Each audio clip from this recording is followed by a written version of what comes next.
I just want you to know what is emergency. Emergency is an unexpected and usually dangerous situation that calls for immediate action. So ito ipapakita namin ay ano nga ba o ano-ano nga ba ang ating inilalagay o nilalagay sa ating emergency kit. So first, we have water. Water is the most important kasi alam naman natin na di tayo pwedeng ma-dehydrate kapag may mga calamities na darating sa ating buhay. Then, next is food. Food is very important. Alam nga naman na hindi tayo kakain. So, food is important. Dapat yung mga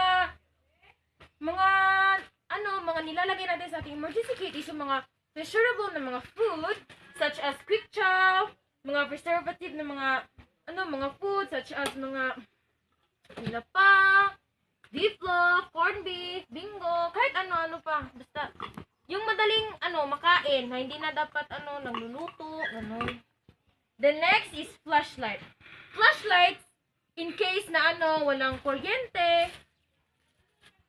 So magagamit natin ito. So we know that already. Then next is mga powered radio. So alam naman natin na ang radio is important kasi dito natin maririnig o sample may inaanunsyo na may bagyong paparating, mga paalala ng ating mga kapitan o dapat hindi natin kalimutan na magdala ng radio.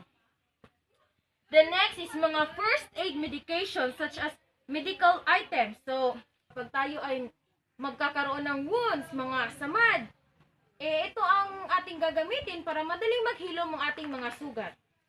Tapos, alcohol is important kasi ito ang magsasanitize ng ating mga germs sa mga kamay, sa mga wounds. So, then, cotton, blood, bleeding. So, ito ang much better na gagamitin nating pang-white ng ating mga sugat.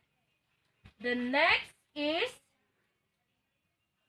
personal hygiene items such as sabon, pangligo, shampoo para sa buhok, at mga deodorant. Importante kasi ito kapag nag-evacuate tayo, magagamit natin ito. Mga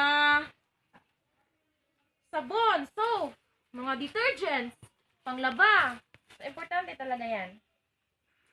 And di natin kakalimutan ang mga copies of our personal documents such as mga birth certificates, IDs. Dapat natin yan hindi kakalimutan para mas madali tayong ma-identify taga-saan tayo, sinong pamilya natin, o ganon. Next is cell phones. Dapat, pag meron tayong cell phones, dapat, importante ang magdala tayo ng cellphone kasi kapag may mga emergency, meron tayong, kapag merong emergency, matatawagan natin ang mga taong pwedeng makakatulong sa atin such as mga police, BFP, rescuers. So, nang sa gayoy, kapag nangangailangan tayo ng tulong, matatawagan natin sila kaagad. Then, alam naman natin kapag may calamities na darating, talagang magkakaroon ng brownout. So, dapat magdala tayo ng extra batteries and charger. At emergency blankets.